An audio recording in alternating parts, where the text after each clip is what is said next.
La segunda charla de hoy está a cargo de David Cevia, que es doctor en químicas e investigador de la Universidad de Oviedo en área relacionada con la investigación del cáncer. Bueno, trabaja en la universidad en una de las spin-offs, ¿no?, que son las empresas de base tecnológica que se desarrollan a partir de investigaciones de la universidad, que se llama BioQuochem, y que se dedican a la investigación relacionada con detección y cosas así de tumores. Y además, al igual que José Ramón, es un grandísimo divulgador que ha participado en numerosas actividades, tanto de la Universidad de Oviedo como las que él mismo organiza en La Viana, relacionadas con la temática de cáncer, como también las que hemos organizado desde la asociación, por ejemplo, el Pine of Science, tanto de este año como del año pasado. Nos va a dar una charla que se titula El infinito gira alrededor del cáncer, creo, y nada más. Te cedo la palabra, a ver si tenemos un poco más de suerte con el micrófono y no nos da problemas, y si no, desenchufamos estos. Lo intentamos, vemos cómo va.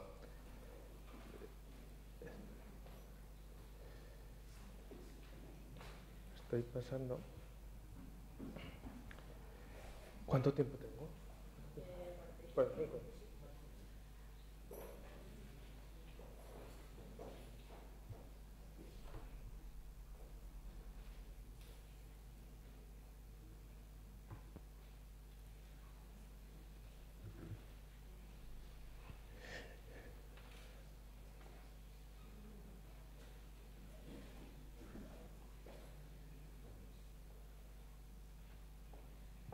Pesa mucho la presentación, esperemos que cargue.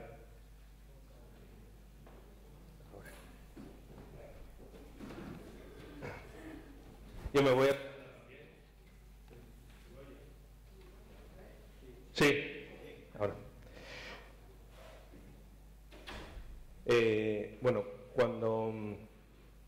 primero dar las gracias al Ayuntamiento de Gijón, que considero que estas iniciativas son muy interesantes para la ciudadanía normal y para nosotros, porque nos acercamos un poco a la calle, ¿no?, que siempre... Soy de la cuenta. Es decir, si lo veo difícil...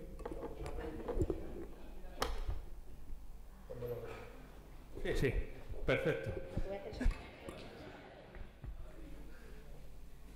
A grandes males, grandes remedios, ¿no? Bueno, aunque me ha presentado muy bien Teresa, yo sí que quería hacer una mini presentación porque así entenderemos un poco mejor lo que hoy os voy a comentar. Vale, como bien ha dicho, yo soy de La Viana, de la Cuenca Minera, por eso tengo el micro en la mano, y empecé a estudiar en el 97 en la Facultad de Químicas. Y si echáis números, 97, 98, 99, 2000, 2001, 2002, 2003, 2004, me faltan dedos, ¿no? Mis amigos dicen que fui a muchas fiestas universitarias, porque en lugar de tardar los 4 o 5 años normales, pues tardé pues unos cuantos más, ¿no? Pero bueno, realmente yo lo que quería poner esto es porque lo que ocurrió fue que yo me pasé un año sabático, pagado por todos, bueno, un poco más de un año, pagado por todos los españoles, en el UCA. Porque en mi caso, yo padecí un cáncer de huesos, que se denomina osteosarcoma, que me hizo parar los estudios durante un tiempo. Entonces, como hoy quiero ser un poco agresivo en la conferencia, y para hablar de cáncer hay que tener cuidado, he decidido hablar de un cáncer que generalmente no creo que haya nadie en la sala ni conozcáis a casi nadie que tenga, que es este tipo de cáncer. Entonces lo voy a poner como modelo o como ejemplo para ir explicando poco a poco cosas que ocurren, ¿vale? De aquí la mini presentación. Bueno, el osteosarcoma, para aquel que no lo conozca, es un cáncer de huesos que se soluciona con cirugía y con quimioterapia. Bueno, un poco como todos los tumores, como casi todos los tumores. Luego, bueno, hice mi tesis doctoral en el IOPA, que es la Facultad de Medicina, el antiguo UCA.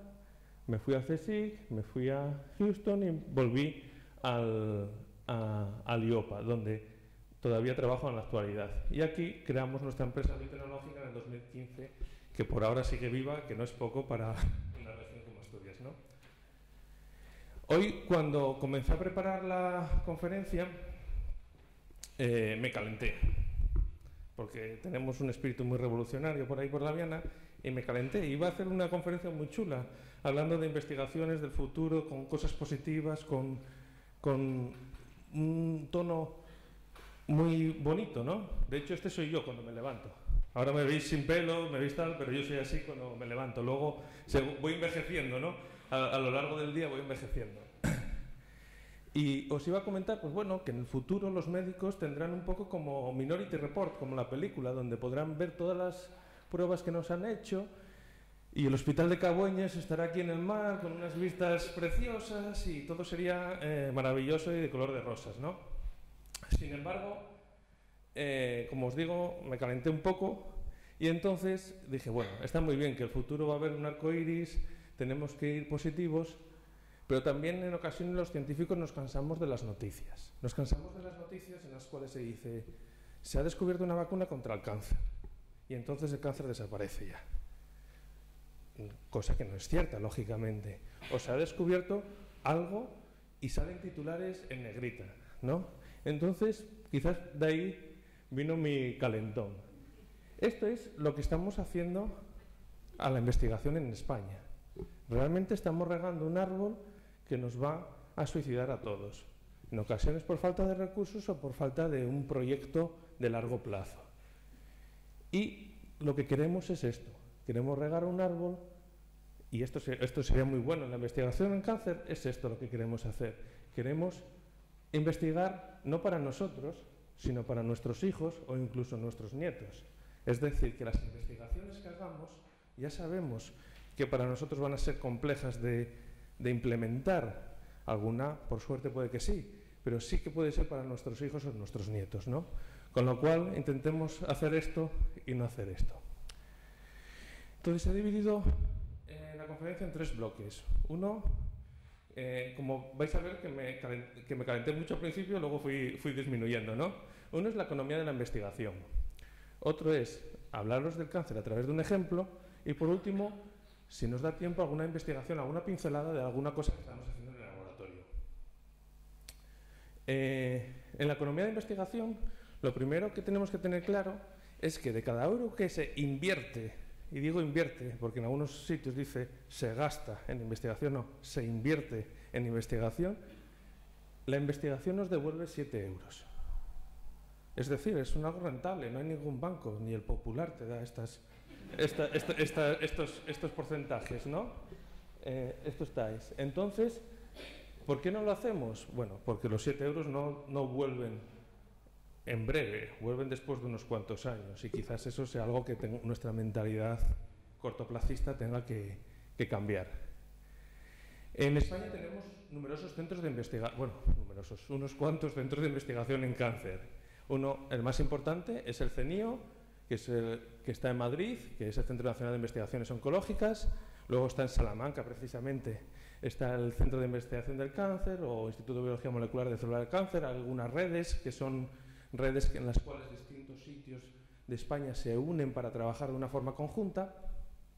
Y aquí en Asturias está el IOPA. El IOPA, Instituto Universitario de Oncología, está bajo el paraguas de la Universidad de Oviedo y de Luca, y está distribuido en distintas facultades porque no hay una sede física, porque los fundadores en su día consideraron que era, ¿para qué vamos a tener una sede física si hay que mantenerla, ¿no? Entonces, no la tengamos y estamos distribuidos en distintos sitios. Pongo una foto del viejo UCA porque los últimos en marchar del viejo UCA fueron los investigadores en cáncer. Cuando llevaba varios años en funcionamiento el UCA nuevo, todavía estaban los laboratorios en el UCA viejo. Bueno, prioridades, ¿no? Ahora mismo están algunos aquí, en el edificio que hay, digamos, en el antiguo psiquiátrico, creo que se llamaba. La investigación, desgraciadamente, se ha recortado. Pongo cifras antiguas, porque las cifras recientes siempre, bueno, hay que esperar unos años hasta que se estabilicen. Pues ha bajado muchísimo la investigación, ¿no? Y como dice aquí, ¿qué se siente uno al ser considerado uno de los investigadores más importantes del país? Dice, pues hambre. Hambre, pero quizás no económica, hambre de no poder hacer cosas más importantes, de no tener un largo recorrido en investigaciones que necesitan 10 años, 15 años, 20 años o una vida y no puedes afrontar. Mientras que nosotros bajábamos, otros países subían la inversión en I+D. En Asturias también se bajó, no vamos a ser la excepción. Y no voy a hablar mucho de los datos, pero sí voy a hablar de este que no veréis muy bien, porque está un poco difuminado, que es, por ejemplo, el CENIO, que os indicaba antes, que era el Centro Nacional de Investigaciones Oncológicas, el mejor, el que más fondos tiene, el más capaz, en principio, tiene una financiación de 61 millones de euros. Un equipo de fútbol, el Valencia, 129. El Getafe, 72. Es decir, el Sevilla, 107. Estos son cifras antiguas, que ahora los clubes de fútbol tienen más. El CENIO seguro que menos. O por ahí se andará, ¿no? También, bueno, esto no es una cuestión estatal, porque los clubes se financian en principio privadamente. Es una cuestión de sociedad. Y a mí me encanta el fútbol, ¿eh? Y soy del Gijón. Es decir, me encanta que está aquí, el Gijón. ¿Y qué hacemos como sociedad? Pues poco. Como sociedad, los ingleses donan 13,18 € al año para la investigación. Ellos, no el Estado, ellos personalmente. Los españoles estamos en el cafetito. ¿Dónde está? Aquí. Menos que café al año. Es decir, si unos donamos 50 o 100 euros, significa que otros 100 hacen cero. Entonces, si nos vamos a Estados Unidos, 17,61.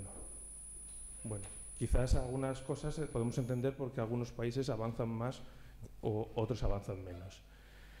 Estas son estadísticas de cáncer y, aunque esto para mí está un poco sobreestimado, se estima que va a haber cada 2 personas una va a tener cáncer. Realmente lo que se sabe es que de cada 3 una. De cada 3 es muy fácil. Si estáis sentados, si miráis a izquierda o a derecha, uno de los 3. Entonces es un problema que nos atañe a todos. Por eso es necesario invertir, ¿vale? En las estadísticas, la estadística del 2016 salen los datos del 2012. En el año pasado, en el 2012, había 215.000 casos de cáncer nuevos al año en España. 215.000. En el 2020, que nos quedan 3 años, nada, un suspiro, 246.000. Es decir, 30.000 más. 30.000 personas más con cáncer. Y eso es bueno, pues no sé, más de un 12% o así. Es decir, es una subida considerable. Un 12% de personas, un 12% de familias, un 12% aquellos que les interesen los gastos económicos, Es decir, es un 12% de todo. 246.000. Gijón tiene una población de 273.000. Es decir, en un año prácticamente es como si todo Gijón tuviese cáncer. Es una brutalidad. Pongo la población de Oviedo porque está por debajo de Gijón y me gusta, ¿no? Vamos a decir, Oviedo está por debajo. ¿Cuáles son los tumores más frecuentes? Pues los tumores más frecuentes en hombre es el de próstata y en mujer es el de mama. Pero eso es el más frecuente, no el más, digamos, el que más, por desgracia, de funciones causa. Por fortuna, el cáncer de próstata tiene una baja tasa de mortalidad y el de mama también, ¿vale? Y esta creo que es la última diapositiva donde me cabré mucho. Esto es el rescate bancario, ¿no? El rescate bancario, que yo no soy economista y me imagino que fue necesario y sería necesario y estaríamos, si no, en una situación peor, no lo sé.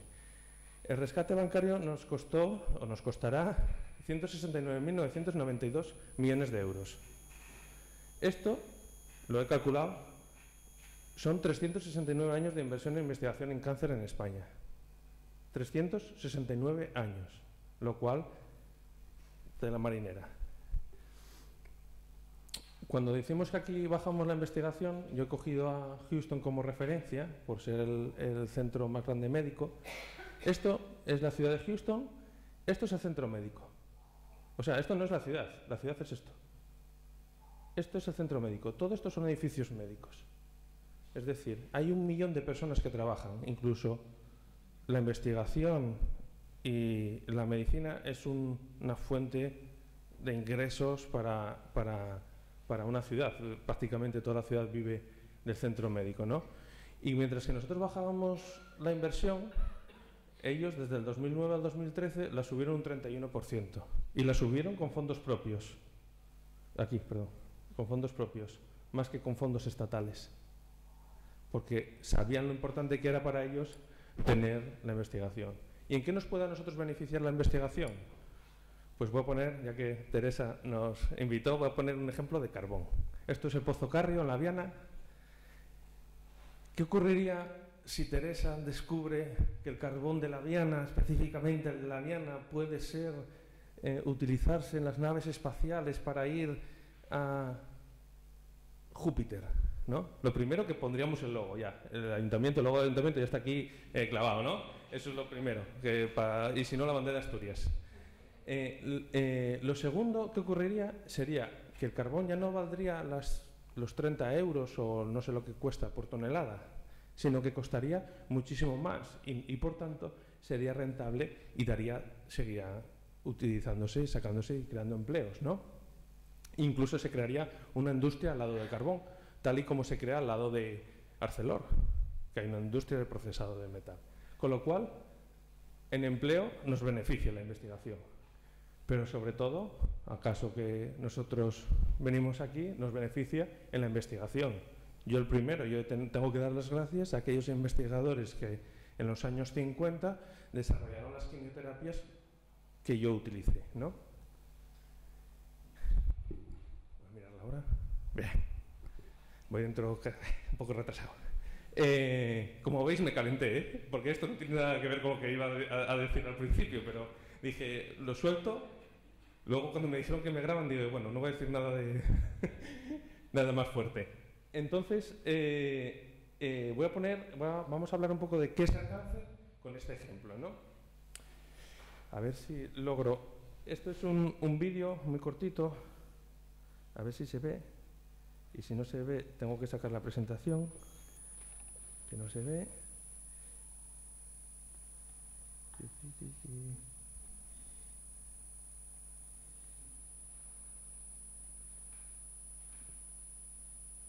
Tendremos reproductor.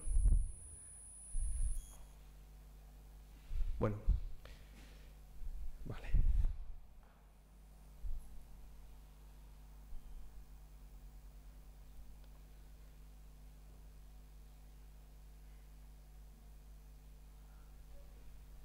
Sí, vale. En este vídeo lo que vamos a ver es qué es el cáncer, ¿no? El cáncer es una desregulación de la división celular. En una división celular normal, como es esta, lo que ocurre es que una célula se divide en 2 células. 2 células en 4 células. 4 células en 8 células, ¿no? A un ritmo normal. Y todas conservando una homogeneidad con la anterior y una estructura. Es decir, imaginaros la piel, todas crecen en la piel. No se van a otro sitio, no se van a tus ojos a crecer la piel, ¿no? En cambio, en el caso del cáncer, es distinto. Cuando una célula es tumoral, esta célula también genera de una 2 y de 2 4, pero el ritmo es infinitamente más alto. Y además crecen desorganizadamente y se alejan y van creciendo como si fuesen bultos, ¿no? Y por eso en ocasiones, por ejemplo, en un cáncer de mama te puedes palpar un bulto, porque realmente han crecido como nódulos, ¿no? A una velocidad abismal. Ahora venía un vídeo en el cual se comparaba el número de células de un lado y de otro, en una división, bueno, en una especulación de la velocidad de división, y mientras en la izquierda tenemos al día, a ver si, 3, 4 células o 8 células, aquí ya tendremos 138. Y si esperamos un poco más, pues allí tendremos 16 células, mientras que aquí ya tenemos pues 596. Por eso es importante pillar el cáncer en estadio temprano, la detección precoz, porque si no esto se nos va de las manos.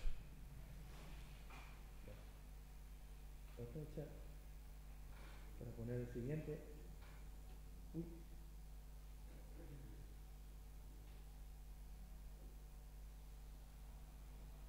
Bueno, ¿qué ocurre? Una vez que tenemos...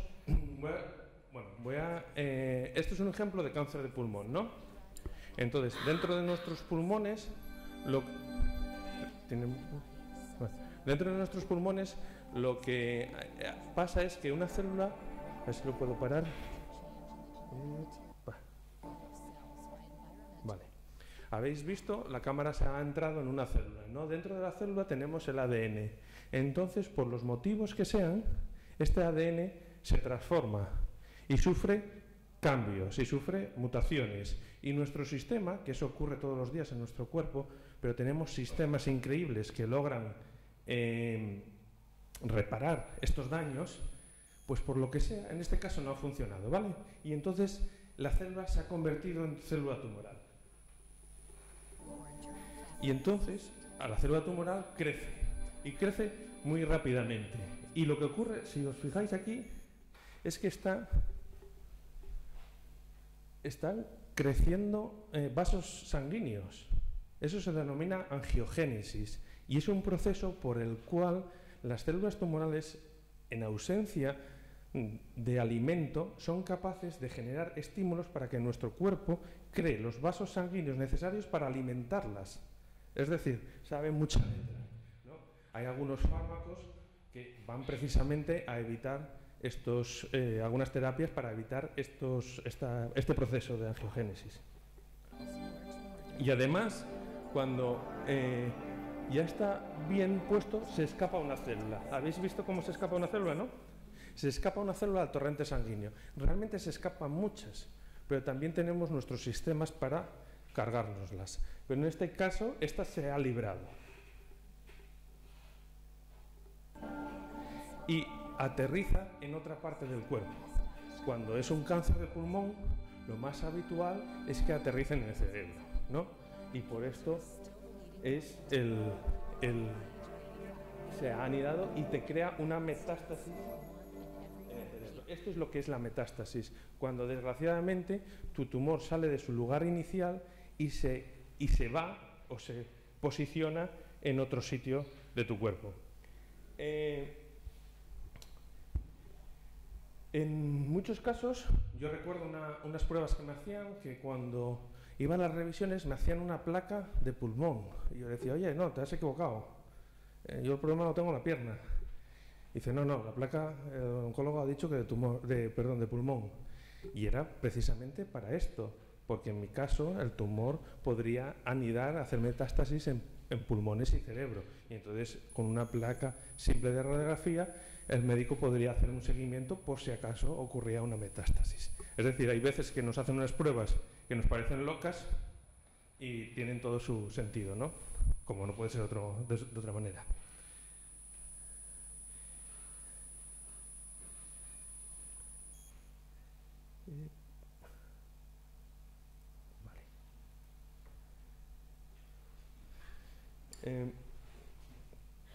Vale, este era el vídeo. ¿Por qué tenemos cáncer? Pues tenemos cáncer por múltiples motivos. La dieta, esta grasilla que tengo aquí de más, la vida sedentaria, yo soy sedentario a tope, desgraciadamente, la contaminación, la alimentación, el tabaco.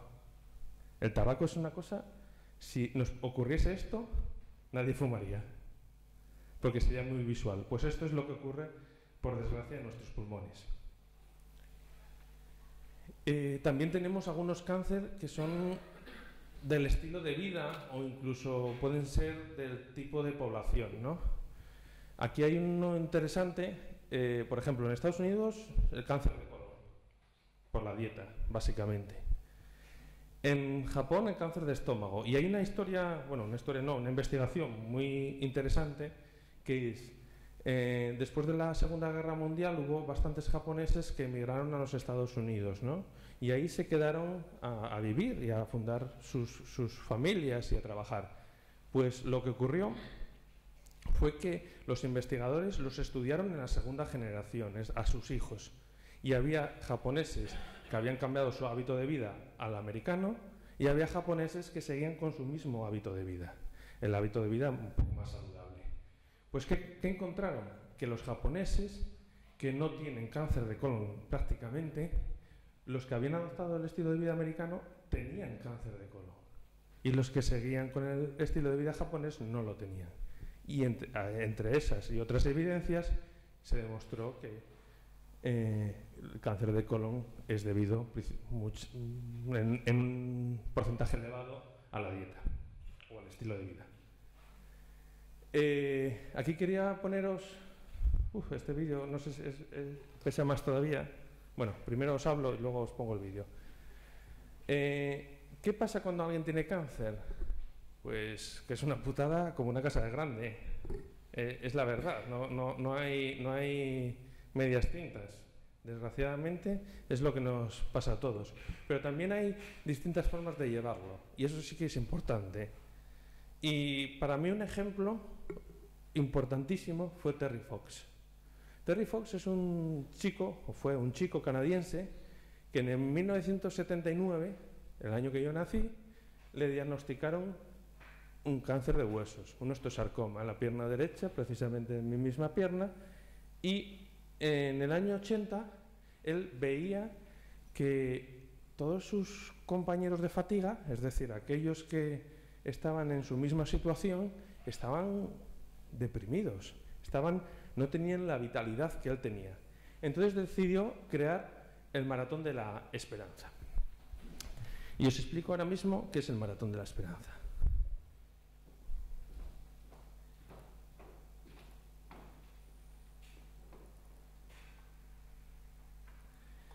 Bueno,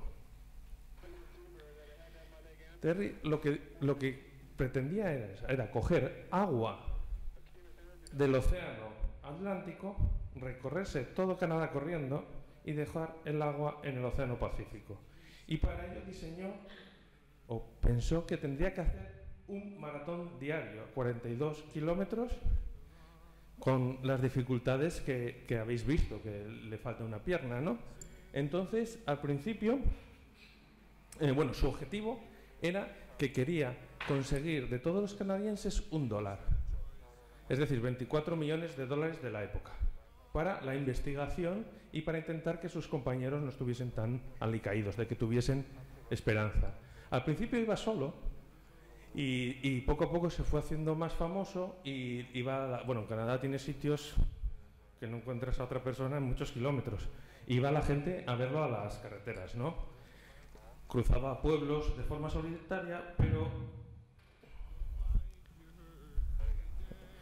mal tiempo en Canadá, lógicamente, pero poco a poco se fue haciendo más famoso y entonces no había internet. Eso fue su desgracia al principio, yo creo. Pero poco a poco se fue haciendo más famoso de tal forma que llegaba a las ciudades y tendría ya a cientos o a miles de personas esperando y tendría incluso que dar un discurso y luego hablaba con pacientes y hay imágenes en este vídeo que tenéis en la web donde se le ve hablar con chicos que tienen sus mismos problemas. Mira, este es un chico. Voy a pasar un poco más. Vale. En este momento, después de mucho tiempo, desgraciadamente tuvo que parar. Después de 3.300 millas. Cuidadín, que son más de 4.000 kilómetros a 42 kilómetros, con numerosas heridas y demás. Y no paró por estar reventado físicamente, paró porque sus pulmones no empezaban a no funcionar. ¿Vale? Voy a dejarlo porque si no me alargo mucho, pero tenéis toda la información en esta web. Vale, ¿qué recorrió? Pues recorrió todo esto, hasta aquí. Es decir, recorrió casi la mitad del camino. Desgraciadamente, Terry Fox, los pulmones, era un poco lo que os comentaba antes. Tenía la metástasis en los pulmones y falleció. Pero falleció dejando detrás de sí un gran legado. un legado de investigación. Consiguió superar los 24 millones de dólares de recaudación y a día de hoy, todos los años, como mínimo, la fundación entrega un mínimo de 24 millones de dólares a investigadores canadienses para investigar en cáncer. Como mínimo, porque generalmente suelen dar los 100. Hay un maratón de esperanza todos los años. Y en su sitio donde dejó de correr, pues hicieron una estatua en su honor, hay medallas y allí se considera una persona muy importante. Voy a ir un poco más rápido, pero os decía que vamos a utilizar este tipo de cáncer como ejemplo.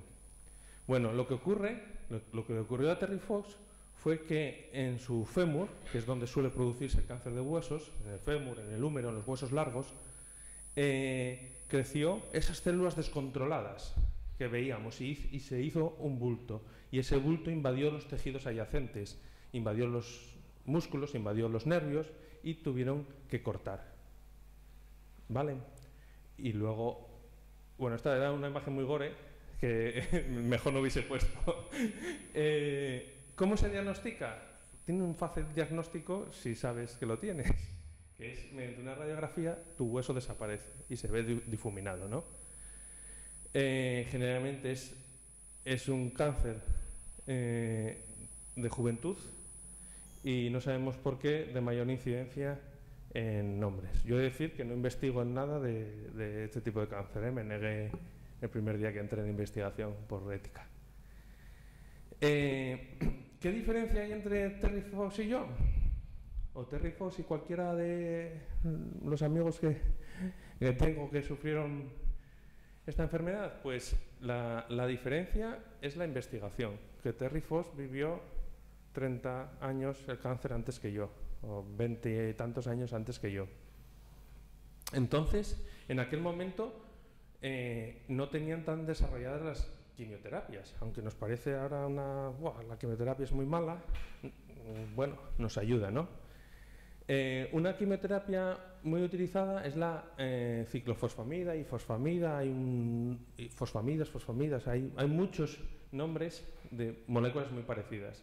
Esta quimioterapia, y es para narraros una historia de investigación, en la Segunda Guerra Mundial, aunque la Universidad de Yale, los americanos ya llevaban antes investigando sobre ella, en la Segunda Guerra Mundial un barco iba cargado de gas mostaza para la guerra, lógicamente, y en un puerto en Bari, en Italia, pues hubo un ataque con bombarderos y se incendió. Se incendió el barco, se incendiaron otros 20 o 20 y tantos barcos que había cercanos y eso provocó que muriesen muchas personas, pero sobre todo que hubo muchos enfermos. Entonces, cuando el médico trató a los enfermos, vio que no tenían leucocitos, no tenían eso que llamamos muchas veces defensas en nuestra sangre. Y se le ocurrió, bueno, si esto mata los leucocitos, para la leucemia, que es cuando tienes muchos leucocitos, servirá. Y empezó a investigar sobre ello. Y entonces obtuvo, bueno, los indicios de una medicación que luego fue una quimioterapia, ¿no? ¿Qué tampoco tuvo Terry Fox? Pues no tuvo una sanidad gratuita, como la que tenemos, que a veces echamos de ella, pero es de lo mejor que tiene este país, con diferencia. Una sanidad gratuita donde da igual que el tratamiento cueste 50 millones de pesetas, como costaba el mío en aquel momento, o que cueste 5 euros, que en principio te lo ponen independientemente del coste, y no tenía unos médicos ni unas prótesis que a mí me han permitido que no me amputen la pierna, mientras que él no tenía esto. Con lo cual, la investigación en materiales e ingeniería también es necesaria. Gore. Sí. Otra cosa que no tenía fue esta quimioterapia, que es muy utilizada en muchos tipos de tumores, que se llama cisplatino. Se utiliza frecuentemente y aquí es un ejemplo de la necesidad de investigar en todos los campos de la ciencia, no solo en biomedicina, sino en química, en física y en lo que sea, porque seguro que acaba en algo interesante. En este caso, Barnett Pues era un físico que estaba estudiando, digamos, corrientes eléctricas entre dos electrodos imaginaros un acuario donde metes dos electrodos dentro del agua y estudia las corrientes eléctricas. Pues se marchó de vacaciones y cuando volvió vio que en uno de los acuarios estaba el agua perfecta, limpia, y en otro estaba el agua contaminada, con hongos, con suciedad. Y dijo, pero si yo puse el agua en las dos, ¿qué diferencia hay entre una y la otra? Y se dio cuenta que en una había hecho experimento, es decir, había pasado corriente eléctrica y en otra no. Y empezó a darle vueltas, vueltas y vueltas a la cabeza y dijo, bueno, es que los electrodos son de platino. Y entonces dijo, con el platino, con la corriente eléctrica y con el cloro del agua, ha hecho una molécula que se denomina cisplatino. Y bueno, le ponía más cosas al agua, pero por simplificarlo. Y entonces este cisplatino se une al DNA, al ADN, e impide que se dividan las células de los bichos, de los hongos y también las nuestras. Entonces, cuando nos dan una quimioterapia con altas dosis de cisplatino, nuestras células no se dividen. No se dividen las tumorales, no se dividen las del pelo, no se dividen las reproductoras, no se dividen las células. Esa es la consecuencia negativa, ¿no? Pero la positiva es que no se dividen las células tumorales. Esto tampoco lo tenía Terry Fox. Y esta es muy larga y si no me pasa de tiempo, que voy retrasado ya. Soy antiestadísticas. Antiestadísticas de porcentajes de todo el mundo que mira en internet, porcentajes de supervivencia al cabo de 5 años, un 50%. No, es mentira. Todos tenemos garantizado el 100%. Todos tenemos que tener la mente positiva. Todos tenemos que... Si eso no influye para nada, no. Influye para que tú puedas alimentarte bien, tomar tus tratamientos, tener tu capacidad de ser positivo. Influye en otras variables que luego son necesarias, ¿no? Con lo cual, 100% siempre. Cuando tengamos a un familiar, nosotros mismos, garantía de éxito, 100%. Vamos a seguir, vamos a envejecer, nuestro problema será llegar a los 90 años perfectos, ¿no? O a los 115 de agujicones, que todavía estoy flipando. 4, ¿cierto? Entonces, ahora voy a poner algún ejemplo de investigación. Los investigadores, esta foto la pongo casi siempre, porque me encanta. La pongo casi siempre porque es que identifica cómo tendríamos que ver el cáncer. Pues el cáncer cada uno lo tiene que ver como él quiera y puede modificar la realidad, ¿no? Como hace la chica poniendo ese pelo y dice, ¿qué me importa, no? Yo aquí tengo una anécdota que mi mujer se acordará que está ahí, que cuando mi oncólogo vino, me contó todo esto, yo me cabreé con él y casi lo mato y demás, me dijo, bueno, hay muchas cosas que puedes evitar y otras que no vas a poder evitar. Y dije, bueno, ¿qué no puedo evitar? Y me dijo, bla, bla, bla, bla, bla, bla, y luego te va a caer el pelo. Yo se marchó, volvió al día siguiente y yo me había afectado el pelo. Y dije, ya no me puede caer. Es decir, tú me podrás decir lo que quieras, pero incluso las cosas que tú dices que yo no puedo evitar, yo las puedo evitar. Entonces, digamos que en este caso es algo parecido. Tú puedes modificar un poco tu realidad. La segunda foto es el paciente.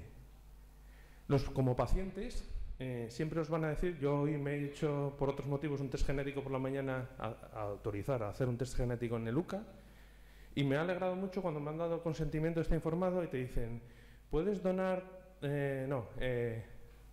¿Aceptas que tus datos sean utilizados para investigación? No tus datos personales, lógicamente, sino tus análisis genéticos para tal. Y dices tú, joder, qué guay.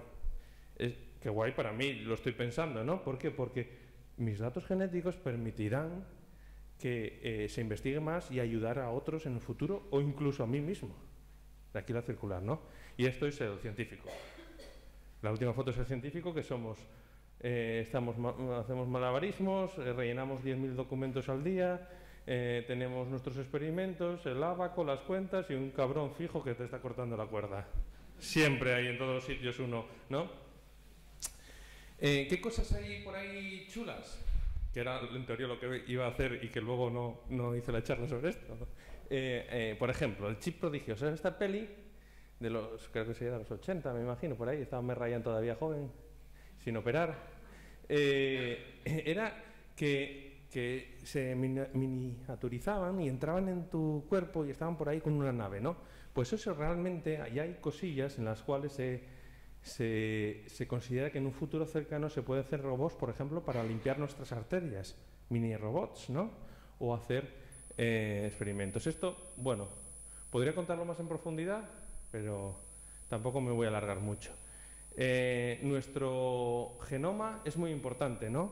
Y dado que tenemos en Asturias a gente muy buena estudiando el genoma, pues dije, bueno, ¿qué se ha sacado del genoma? Pues del genoma, por ejemplo, en Asturias tenemos gente trabajando en la leucemia, donde han identificado muchos subtipos distintos de leucemia, lo cual es muy importante para tratamientos e incluso para caracterizar la enfermedad, que muchas veces lo que nos falta es saber qué le pasa a la enfermedad. No podemos arreglar un coche sin saber lo que le pasa, ¿no? Algunos estudios interesantes que parecen que en España serían ciencia ficción, aunque es estudios, por ejemplo, se hizo un estudio con enfermeras durante 20 años. 20 años de estudio. Por eso hay veces que es necesario, no 20, luego 30. Es decir, llevan 30 años estudiando si no recuerdo mal, son miles. No puedo decir porque igual son 10.000, 11.000 enfermeras que trabajan a turnos.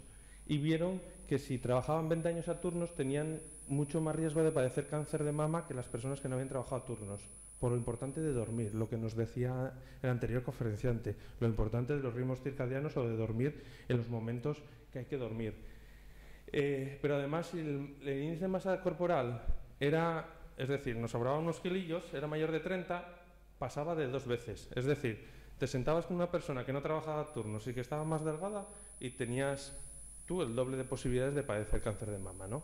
Estas son investigaciones, yo esta la veo de ciencia ficción en España, por ahora. Es en Estados Unidos, lógicamente.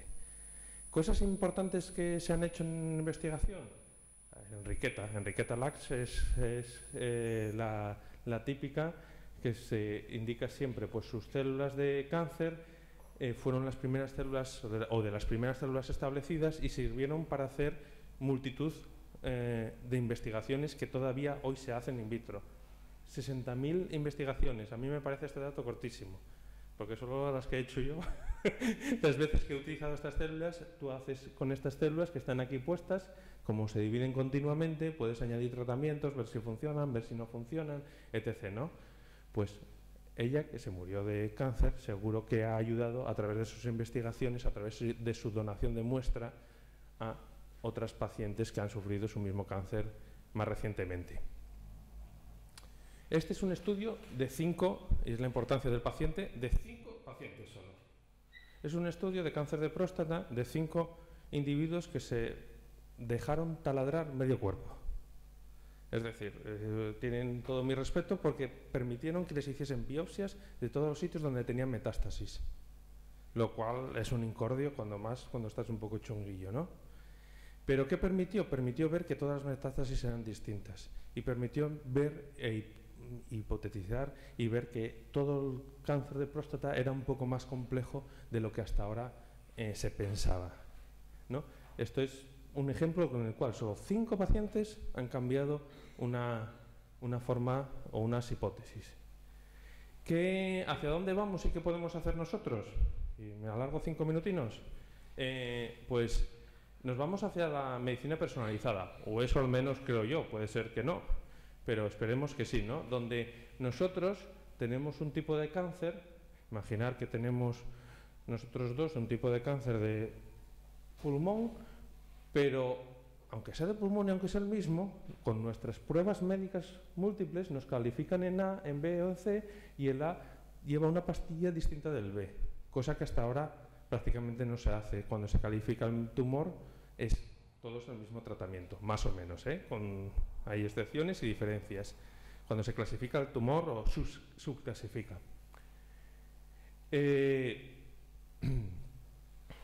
Una cosa que estamos investigando en nuestro laboratorio es una hipótesis de hace muchos años que hizo Otto Warburg. Otto Warburg era un científico alemán, judío, que Hitler no expulsó. Ese sería que era bueno, porque para no expulsar al judío, ¿no? Y ganó el premio Nobel. Él identificó que las células tumorales, que las células utilizaban la glucosa, que es el nutriente principal, de esta forma. Pero las células tumorales y las que proliferan mucho la utilizaban de esta forma. La diferencia es esta flechita delgada y esta flechita gorda. Es decir, que por el metabolismo podríamos llegar a diferenciar las células tumorales y normales. Esta era su hipótesis. Este es el metabolismo de una célula. Es decir, la glucosa está aquí, aunque no lo podáis ver, es esta molécula únicamente que se transforma en millones de moléculas, bueno, millones no, en miles de moléculas para construir nuestras células. Y esto es lo que estamos estudiando ahora en el laboratorio, el metabolismo. ¿Cómo lo hacemos? Pues tenemos cultivos celulares, como las células de Enriqueta Lacks, ¿no?, de la asgila, pero nosotros trabajamos con otras líneas celulares. Modelos in vivo, ratones que hemos modificado genéticamente para que tengan un cáncer parecido al cáncer humano. Y, por supuesto, con muestras humanas. Pues hacemos 1 millón de técnicas, a cuál más cara, por desgracia, hacemos un tratamiento bioinformático y obtenemos unas conclusiones que esperemos que lleven a la clínica o nos lleven a nuevas investigaciones más dirigidas. Un ejemplo muy rápido y sin entrar mucho en detalle es que hicimos un experimento mirando esto, no todo, lo que podemos, lógicamente, y vimos diferencias. No os voy a comentar mucho porque si no nos aburrimos, ¿no? En cáncer de próstata, en este caso, vimos diferencias. Y estas diferencias lo que nos hizo fue hipotetizar un posible tratamiento para estas diferencias. Y lo que hicimos fue, en esta gráfica, que la explico rápidamente, implementar estas diferencias. A ver, aquí cuando hay un escalón es que se muere un animal de cáncer, desgraciadamente, ¿no? La investigación con animales tiene este problema. Entonces, se muere un animal, se muere otro, se muere otro, se muere otro, y así sucesivamente hasta aquí. Entonces, la vida media es este punto, esta raya, es este cruce, está aquí. 31 semanas o 32 semanas de vida media. Pues cuando nosotros este estudio lo implementamos en los animales, que esto estaba en células, lo que conseguimos es que la vida media pase de 31 semanas a 45. Todavía no tengo toda la gráfica, pero es decir, hemos incrementado en mucho la esperanza de vida media de los animales, ¿vale? Con este batiburrillo de cosas y haciendo un tratamiento. He de decir que, bueno, esto me lo voy a saltar porque si no, no llegamos. Vale. He de decir que estos resultados además nos llevaron a pensar en cosas ya en humanos. Y en humanos el metabolismo está muy relacionado con la diabetes, con la insulina, con, bueno, numerosos fármacos, con lo cual es fácilmente modulable con fármacos incluso que están disponibles, que se sabe que no tienen o que sus efectos secundarios son menores, con lo cual estaríamos cerca o más cerca de la clínica. Hacemos experimentos con ratones bastante complejos. Vale, y me alargué mucho. En las muestras humanas, lo que pretendemos hacer ahora, a través de, que vamos a empezar ahora todavía, es con las biopsias que se obtienen en el hospital y a través de el banco, la red de banco de tumores y el banco de tumores de Asturias, lo que pretendemos es recortar, imaginaros, esto es una zona de la próstata, y vamos a recortar 2 trocitos. Este trocito, que es este, y este otro trocito azul, que es este. Imaginaros que este trocito es tumoral y este no es tumoral. Entonces lo analizamos todos los datos y vemos las diferencias. Y así podemos saber en el propio paciente qué es lo que difiere unas células tumorales de otras, para luego llegar a saber qué fármaco tenemos que darle. A todo esto, que es de metabolismo, habría que añadir los análisis genéticos, los análisis etc., ¿no? Y creo que nada más, porque solo os quería decir, porque me alargué mucho, vale. Solo quería deciros que, bueno, nosotros trabajamos en la Facultad de Medicina, que como, que por ejemplo de esta foto Aida está ya en el Karolinska, Pedro se va a Montpellier, tenemos otra chica en Cambridge, otra en Oxford. Es decir, se nos va la gente y no vuelve. No vuelve. Y es un problema que tiene la sociedad española. No vuelve. Y los que hemos vuelto, estamos pensando en marcharnos. Es así, porque no hay carrera de futuro. ¿Vale? De hecho, gracias a la empresa biotecnológica que hemos creado, pues algunos de los chavales que salen del laboratorio ya con su doctorado, con su formación, pues tienen un puesto de trabajo normal, digamos, aquí en Asturias. Y lo último que os puedo decir antes de despedir es que hay que ser feliz, hay que hacer lo que uno le sienta feliz. En mi caso me gusta viajar por placer, no por trabajo. Entonces, bueno, intento viajar lo que mi agenda me permite, con lo cual cada uno, incluso estando enfermo, lo importante es hacer lo que a uno le sienta feliz, ¿vale? Y con esto doy la conferencia.